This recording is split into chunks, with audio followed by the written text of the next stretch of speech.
Well, hello and welcome to this latest Unlocking Workplace Wellbeing podcast for HR managers and employers, where we talk about workplace wellbeing to make everyone's lives better. That's yours and mine.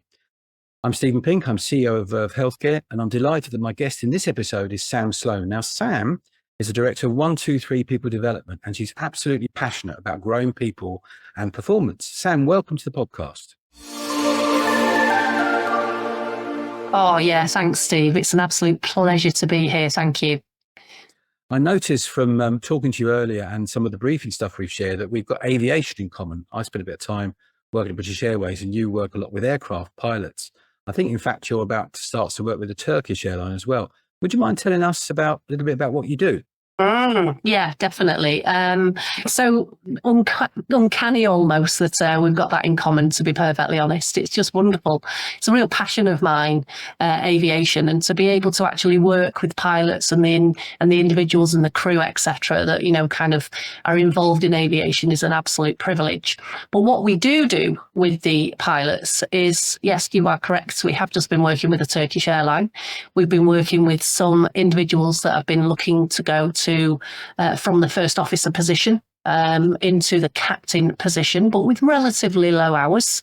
We've been having a look at how we can develop those particular individuals, but in particular, the non-pilot, the non-technical pilot competencies. So things like communication, leadership and teamwork, situational awareness, etc. I know it sounds really basic when you think about communication, but actually being two people in a cockpit, the communication is absolutely imperative. And we've seen some incredible results from the program that we've been delivering. But what we have been doing, in addition to that, is training the instructor and the evaluators. So in other words, the training captains, because they're the people that actually train and develop the first officers. And what we've been doing with those is to develop a coaching approach in regards to how they train and develop others within the aviation sector. And again, that has been having an incredible impact. To be honest, that's the reason why we've seen the results that we've actually got from those first officers that are looking to go to the route to command. Can I ask you, because I think some of our viewers will be interested about, it's important to measuring success. How do you guys measure it's really interesting, the impact of the interventions that you do with the pilots? Yeah, that's a great question, because especially when you're looking at coaching, sometimes that can be quite difficult to quantify. So what we've done, we've created a system that the pilots self-assess themselves, obviously, on the non-technical pilot competencies and how they feel that they demonstrated those particular behaviours, shall we say. They're called observable behaviours. And then the individual, the CBTI, in other words, the person that is grading them, will then also do a grading, and we get the comparable between the two. Right. So it's a very robust system, but the way that we do it also is having a non-jeopardy sim environment, a virtual sim, where we place two pilots into that scenario. And of course, simulator, is that what that is? Yeah, so not like the big ones that you see on the TV that kind of move around and rock and this, that and the other. It's just two people on Zoom, actually, with a CVTI and a performance coach. We do a brief. We then go into the scenario. Inevitably, of course, something happens, but it's then how they demonstrate things like leadership and teamwork. How well do they communicate, etc., between the two of them? What are they missing? So by the time we get to the end of the hour, generally around about an hour's simulation, we then do a debrief. They've then self-assessed in regards to their own performance, and so has the instructor that has been watching the scenario as well. And that's how we've been benchmarking and seeing the results that we've got. So it's incredibly robust, the system, and of course it goes against the non-technical pilot competencies. It's really interesting to see like a really quite graphic example bringing it to life like that. I think you're the person that told us something like 58% of all new managers haven't had proper training to manage people. I guess communication is part of that. When we think about, much of the sickness at work or sickness absences due to stress, and much of that's caused by ineffective management, it strikes me that, inadvertently we might be actually setting up managers to fail. What do you reckon of that? Yeah, I would completely agree. And that 58% is a very interesting number where individuals attain a leadership position and they never get any formal training. I'm not really sure of the reasons for that. Is it that, well, they're a human being themselves, so surely they know how to manage other human beings. But of course, we know we're complex souls. Yeah. And of course, that takes quite a lot of, I think, consideration in regards to the approach that you take with those particular individuals. It's not a sheep dip approach, shall we say. And I think that's what we've probably seen in aviation as well. It's about tailoring the approach for that particular individual that's going to get the best from that particular person. But I definitely see a huge shift in individuals when they do get some type of formal training, and especially when we teach them to coach. I think every leader should have coaching skills. Every single person that ever gets a leadership position. As we're seeing in aviation, the change and the difference that it makes, not only to how pilots connect with the training, but also how they connect to the person that they're actually being either trained with or that their particular line manager is. It's just really, really interesting what we are actually beginning to see the difference in. So things like difficult conversations, for instance, that's an area that I see most managers, probably, I would say almost every leadership intervention I've ever done over the 18 years that I've been doing this job. I've never heard a leader say, I don't want some difficult conversation training. They want it. They're hungry for it. They don't know how to approach it. And we start again with the coaching approach. It's just so interesting what happens around when you introduce that style, shall we say. I think all of a sudden the leader realizes that the pressure is then taken off them. They're not the one having to come up with all the solutions. Actually, the person in front of them is now doing all of the thinking. And they can challenge in a really healthy, productive and supportive way. Just sort of interested from your perspective, what's kind of your thoughts in regards to what it is that I've just kind of said? I think you're right in that making sure that communication engagement is effective is key. The reason I asked about measurement, I think sometimes it's really hard to measure this stuff. And I agree, as a leader myself, those difficult conversations, even with donkey's years of experience, sometimes you still feel a bit uncomfortable. There's a tendency to try and avoid them, hope it gets better. I guess the aviation analogy that you brought to life means that, it's really time critical not to delay things, not to, defer having a difficult conversation, because, it can literally be a life and death situation in that environment. So I kind of get it. And I think you've also, another stat you've shared with us, something like 97% of workplace conversations can be dysfunctional, which is frankly knocked me off my feet, that number. What's that all about? Yeah. Again, this is just through experience of what I tend to notice from a leader's approach. And, it doesn't matter in what sector, in what industry, it doesn't matter. If you've got a human being involved, this is what I tend to see. We communicate. I don't know if you've ever heard of a guy called Eric Berne. He created a book called The Games That People Play back in, I think it was the early 60s. And he spoke about how we communicate from an ego state. We have three. We have a parent ego state, we have an adult ego state, and we have a child ego state. And most leaders that I see and that I have come across tend to communicate in a parent ego state. Now, in the parent and child ego states, there's a positive side to the parent, the nurturing, the caring, the guiding, etc. But there's also a negative state as well, which is very micromanaging, very controlling, very directive, sometimes even quite demeaning. And the nurturing parent side of the ego states is where the micromanager starts to come in, where they smother, they do the thinking for their team. You're laughing. I'll ask what's behind that laugh in just a moment.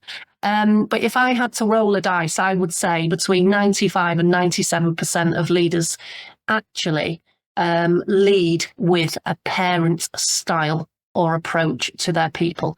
And then the leader ends up thinking, well, I've got all this sickness, I've got all this bad behavior, I've got lack of accountability, lack of commitment.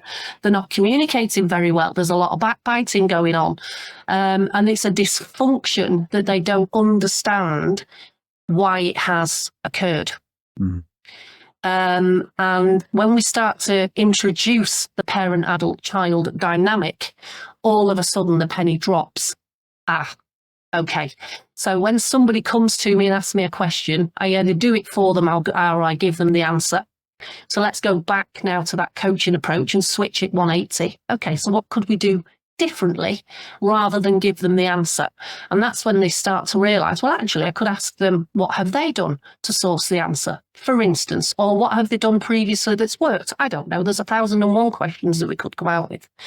But all of a sudden, when we start to ask questions and inquire and be curious rather than just be directive and tell or even do it for them, actually all of a sudden people start to be accountable for their own actions. People are more committed.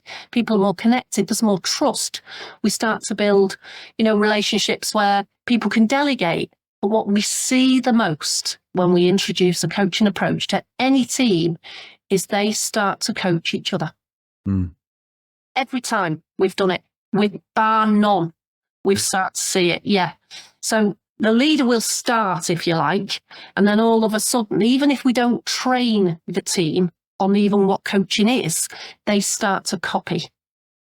And it is fascinating to watch it. And that's exactly what we're seeing in aviation, in corporate spaces. It doesn't matter. If there's a human being involved, all of a sudden we might be in the scenario, that virtual scenario I've just mentioned there in aviation, and the two pilots who are actually being observed start to coach each other.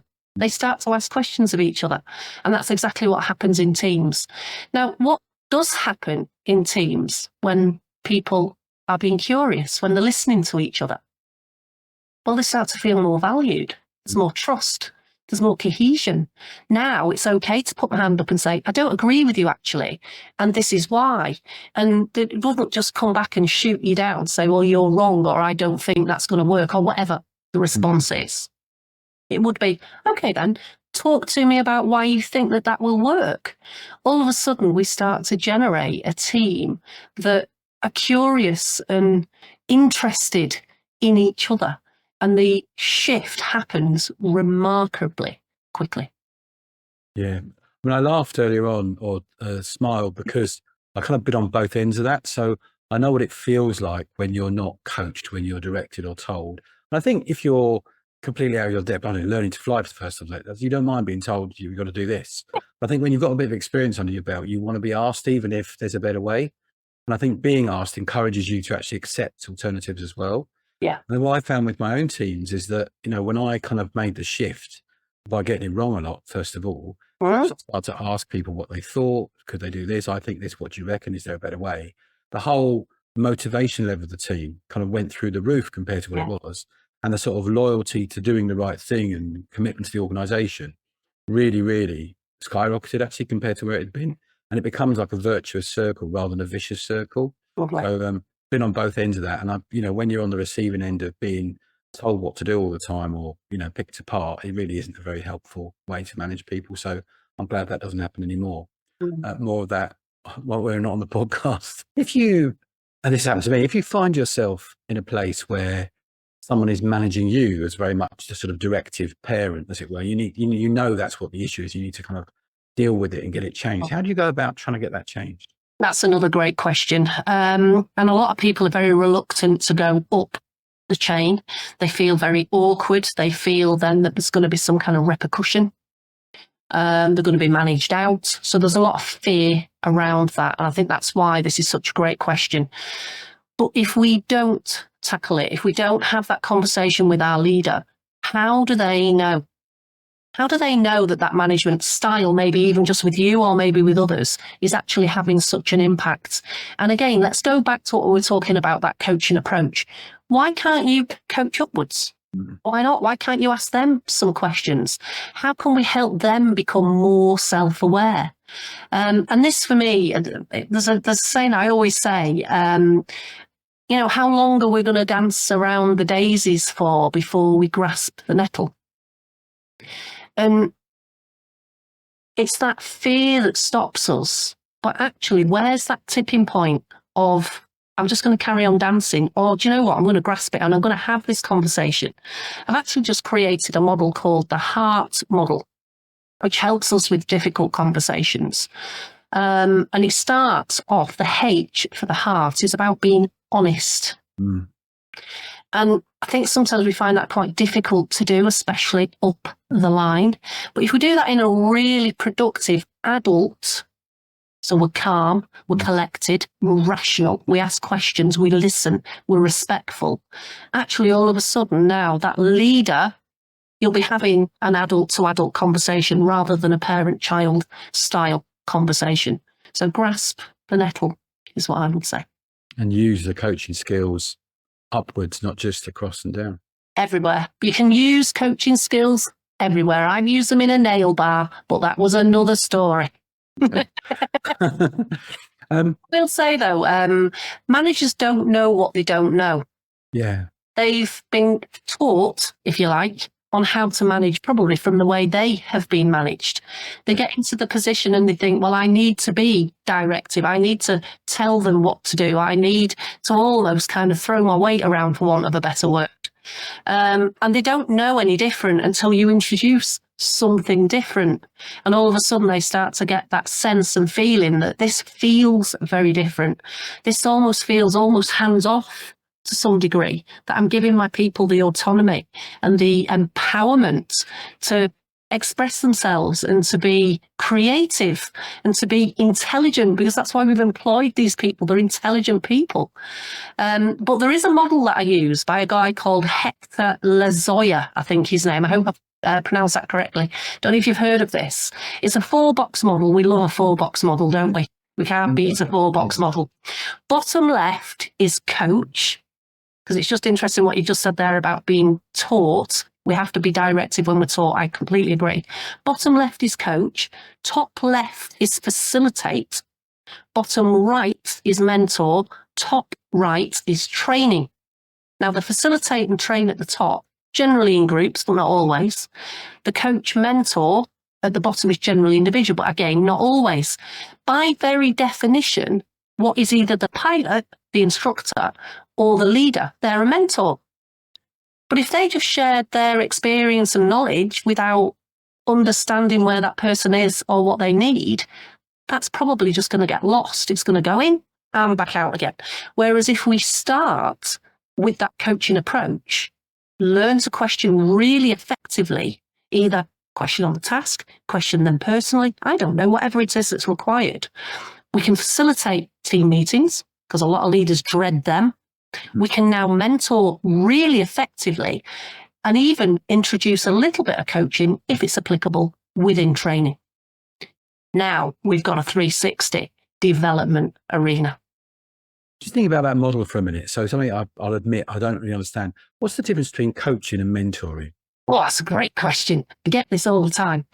Coaching. If we're going to go with a very purist approach, it's where you're asking lots of questions, and the question isn't for the coach's curiosity, it's for the coachee's clarity. And I think that's really important. I like to see it as a bit of a thinking buddy. Let's have a chat, but let's really explore my thought process and what's going on for me personally. That's a coach. A mentor, by tradition, I suppose, shares their experience, knowledge, skills, journey, whatever it is. Now, there may well be a time where that's really applicable, but how do we know what we're going to share is going to be effective if we don't know what that person needs first? So that's the first place that we start, certainly with the pilots, when we teach them to mentor. We teach them to coach first. So that's the definition, and that's probably the difference. Just thinking about that, I can see how sometimes we oscillate between the two, depending on what the need is at the moment. Yeah. So you've got to connect with the other person, and then, maybe they need a bit of coaching, maybe they need a bit of mentoring, maybe you need a bit of coaching from them. It kind of moves around a bit, doesn't it? I like to call it as a dance. We dance between them, wear a different hat. So all very expertly choreographed, I'm sure. So in terms of making things effective, we talked about a lot of conversations being dysfunctional, the importance of communication. In sort of general terms, what's your view of what employers could do differently to make this better? Teach your leaders to coach. I think is the first stage. I think of making teams more functional, performance goes up, well-being goes up, people are happier.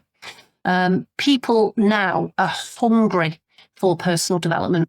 They're hungry for it.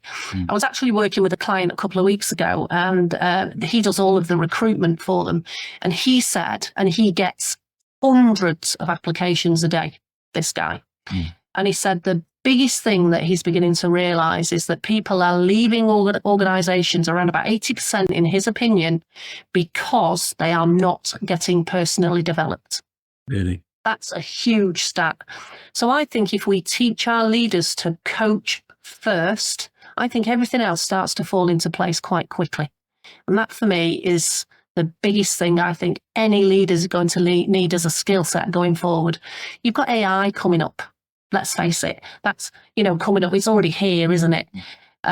Yes. Can an AI coach? Yes, of course it can. It can ask great Socratic questions. However, where's the intuition? Where's the emotional intelligence? Where's the observation? Where's when you ask that question, that little eyebrow raised? How do we inquire about that from an AI perspective? Don't get me wrong, I think it's got its place, but what could organizations do is teach their leaders to coach. Fantastic. I know you're, we're really grateful for your time. I know you're kind of all over the place in terms of geographically. And you're flying to Florida, doing a presentation, back to see clients in Europe. So we're really glad we've managed to grab you while you're here. Before we close the podcast, have you got any sort of final takeaways for our listeners? For me, it's probably in organizations now, we've got so many different demographics in organizations. We've got lots of different generational, got cultural challenges, etc. But you know what? It's all about being a human being. We're all human. Well, let's make it human then. And I think sometimes we get too embroiled in the task, far too stuck within the job. Well, let's reconnect as human beings, and let's start to really enjoy work. Sounds good to me. I know when that's happened in our place, we're reconnected with the kind of humanity of being at work. And with the board, for example, it just flies. It's just really, really great. Yeah. Just thank you so much for your time, for sharing your thoughts and being so open with your experience. It's very much appreciated on behalf of our listeners. Thank you very much. Thank you very much, Steve. It was a pleasure. Well, thank you very much for being part of the Unlocking Workplace Wellbeing podcast from Verve Healthcare. If you'd like to improve well-being in your workplace through access to mental health support, physiotherapy, private GP appointments, health assessments, or a full range of solutions, then we've got one for you. Please visit us at vervehealthcare.co.uk and be sure to subscribe. Thank you.